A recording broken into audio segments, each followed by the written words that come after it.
Well, good afternoon and welcome again to the League of Biblical Enthusiasts. If you like our content, please make a like, share with your like-minded friends, and subscribe to the channel. We continue with our series, Cities of the New Testament. And today we bring you our third and final part of the interview with Dr. Thomas McCollough, director for the Khirbet Qana excavations. We believe that Khirbet Cana is the best candidate for Biblical Cana in Galilee. And last week, Dr. McCollough gave us more detail on that cave opening found under the fig tree on Khirbet Qana and what it revealed inside. Now we know it was a veneration site where pilgrims would come and reenact the water to wine miracle, as described in John chapter 2. In this final part, Dr. McCollough discusses the role of Moti Aviam in the excavations, recent excavations he has performed in nearby Shikhin, and the interplay between rural and urban villages in the Galilee of the first century. He concludes with some final thoughts on the wedding party of John 2. But before we start, I want you to hear more about my opening comment on E.W.G. Masterman. The audio was poor at that point, and I apologize. I asked if Dr. McCollough was aware of Masterman's early 20th century visit to Khirbet Qana and his comment upon that site, as he believed, as others do, that it was true biblical Cana in Galilee, and what it was that convinced him so. A little bit about E.W.G. Masterman. Ernest William Gurney Masterman was born in 1867 and died in 1943. He was a British physician, missionary, and scholar who lived almost 45 years in the Holy Land, primarily in Jerusalem and surrounding areas. His remains are buried in the Protestant cemetery on Mount Zion.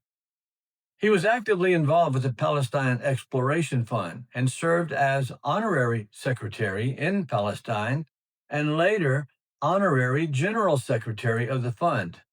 He visited and documented archaeological sites and contributed to publications of his findings. Masterman was a prolific scholar who conducted research among various disciplines, including medicine, history, archaeology, geography, botany, demography, social anthropology, hydrology, and epigraphy. He conducted important research on malaria and conducted long-term measurements of the levels of the Dead Sea. He authored monographs and numerous articles on his research. For our purposes, I noted his visit to Khirbet Qana he made somewhere around 1910, after which he published his findings in the August 1910, volume 36, number 2 edition of the publication called The Biblical World. So, with that little background information about the opening part of this conversation, we join. I did run across an article by E.W.G. Masterman. Say it again. And do you know that name? E.W.G. Masterman. This is a 19th century traveler, explorer. He had an interesting article in which he didn't perform an excavation, of course, but he was very good at observation and what he saw. Uh-huh. He visited Khirbet Qana, and he commented that from everything that he knew, Pilgrim Reports, Crusader, Byzantine, and visually inspecting it, it seemed, without a doubt, it was in his mind, Cana and Galilee. I'm wondering, what role did Moti play in the work you've done there? Moti Aviam. Moti? Yes. Yeah. He played a critical role, not in the excavation per se, but Right. in his friendship with Doug Edwards. Because he's had a complicated relationship with the IAA. At that point in time, he had a very positive relationship with the IAA, and he facilitated our getting the license, Okay. and which we're of course Doug was deeply indebted to him in that regard. Hmm. And so Right. he's retained a great interest and a great support now of me in terms Hmm. of trying to get this darn thing, more of it published, and so that has a public posture to it, so people can evaluate and look. And I don't know if it will ever be accessible in my lifetime, and perhaps in yours in my lifetime, Hmm. in terms of getting a road, a way that men and women can get there and Hmm. walk around. I don't know. That will take some effort, I and have um, seen several videos of people attempting to traverse up the hill to the top. And one fellow, you may be aware of a channel called Sergio and Rhoda in Brazil. It's a cute little couple. They live in Israel, a Christian couple, and they follow around different cities and they know Moti. They decided to go investigate Khirbet Qana. Well, it was very difficult for them to get there. There were some issues. They finally started up the hill. He fell, hurt his ankle, broke his camera, and they made it to the top. oh, Yeah, looked around, and you know, actually they called Moti on the phone and said, "Hey, where is this fig tree and this cave that we can enter?" He goes, "Well, I'll give you my best." And he described, and they couldn't seem to locate it. He did say there was a gate barring people from entering it, but it does look like a very intimidating sight. Another group of folks was marching up. There were about 20 or so, actually older folks. I was kind of surprised, but they took their time to get to the top of the hill. And there's amazing, just on the surface, you can see this is an ancient site. And so it's very interesting the work you've done there. In closing, can you tell us about Shikhin? Because I'm so interested, as you mentioned, the interplay between these nearby cities. How did they interact? What did they have to contribute one to the other? I think Shikhin is a pottery manufacturing site or something. Can you go into just a little detail? sure. And again, it's there's much to be said because I'm still trying. Doug and I, before he passed away, Doug and I were Mm, still trying to get a real good handle on the way in which Cana itself and Yodfat and are trying to find the pathway forward in terms of maintaining their Jewish identity and integrating into this Roman political economic world that is now surrounding them.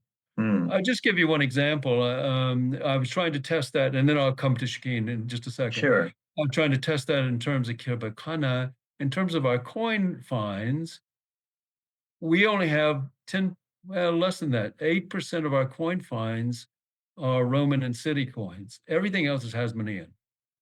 So that's kind of a little piece of compelling evidence that maybe it's an intentional effort not to engage in the Roman economy, to maintain the interrelationship between these Jewish villages. And when you look at Jesus' itinerary, Mhm, it strikes me that that's one of the, whether you're using the Gospel of John or the Synoptics, that's one of the ways in which the itinerary seems to reflect what we are recovering in the material culture. That these villages are on the cusp of where they're going to land.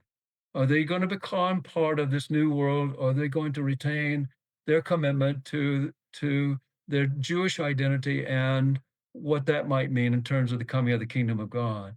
mm, And I think it's in that tension that Jesus' ministry is playing out, and denotes why he's, when he goes, he doesn't go to Tyre and Sidon, for all we can tell. He doesn't go to Sepphoris. Uh, he's finding his world there in these villages mhm, that are trying to find their way. What do we do? How do we maintain our identity? And at the case of Shikhin, they have clearly decided to become part of the world of of trade. they may have been able to do that and maintain their Jewish identity. We have found a synagogue there, but they clearly are very active in ceramic production and Roman lamp production in Hmm. particular. That's where we focused. We Okay. have found the kiln, and we know that they're producing the lamps there because we've also found the molds, mold-made lamps, and we're talking now in terms of lamp fragments and so on, over hundreds, hundreds. Wow. So it's very active production.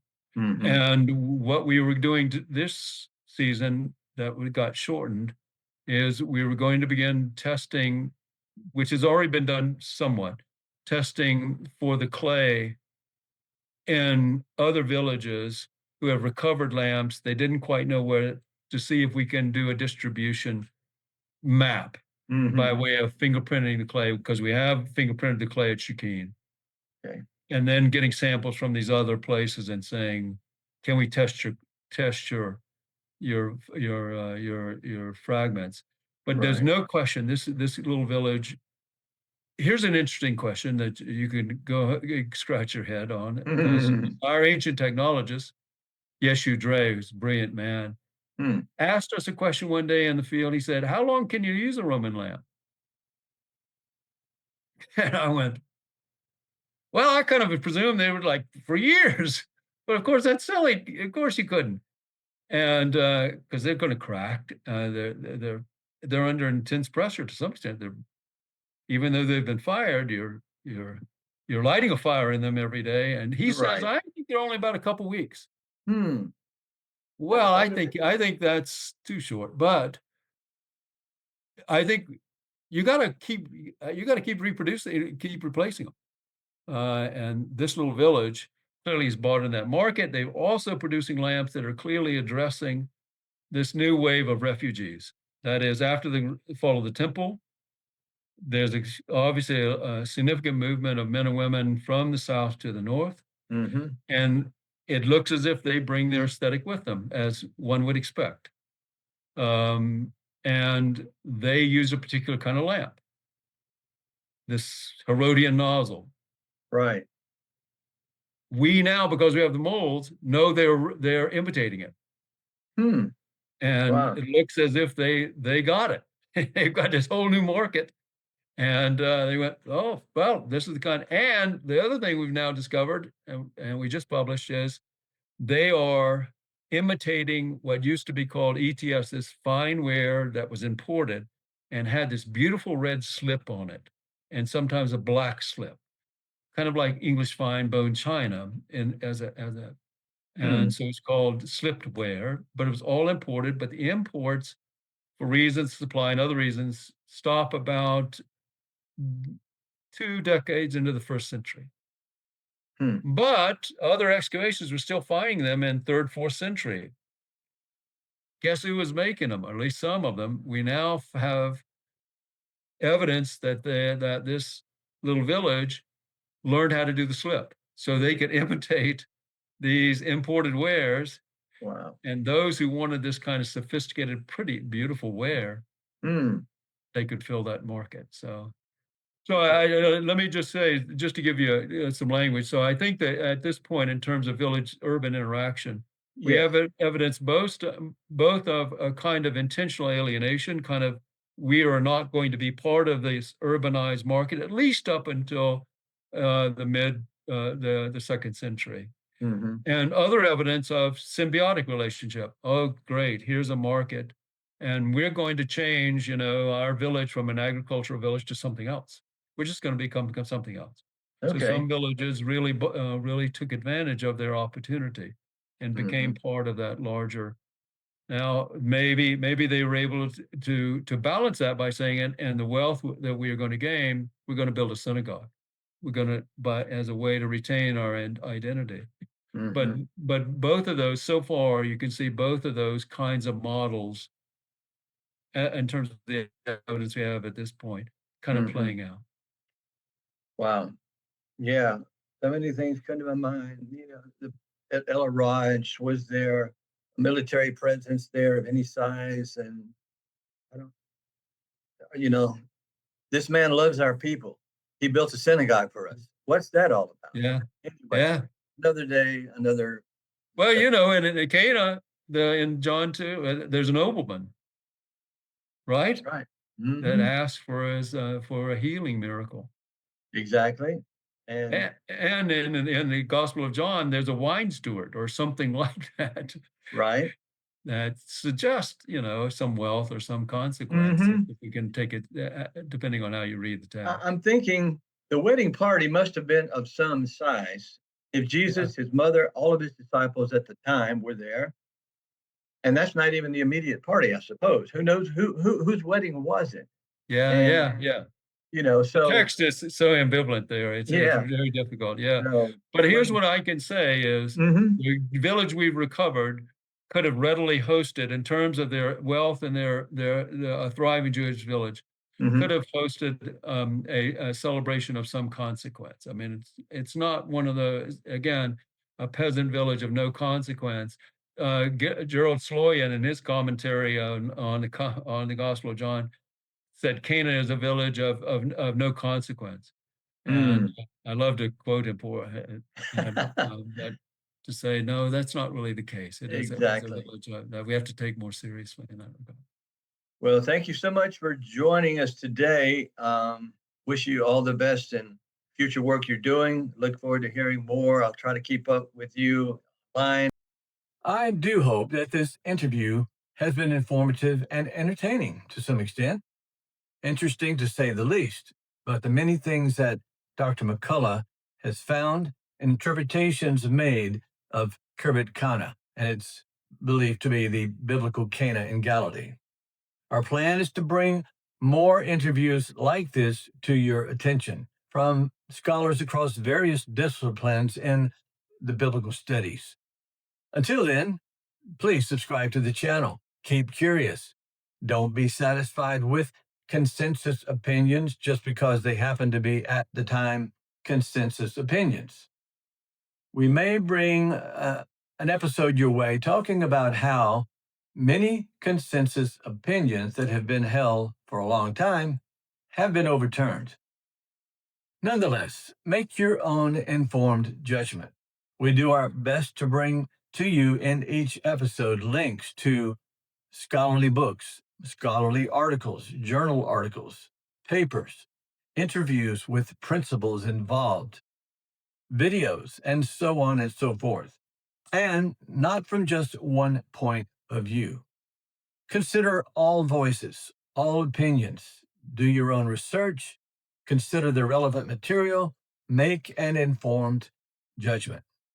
That's what we try to encourage. So, with that said, we'll see you soon in the next episode of The League of Biblical Enthusiasts.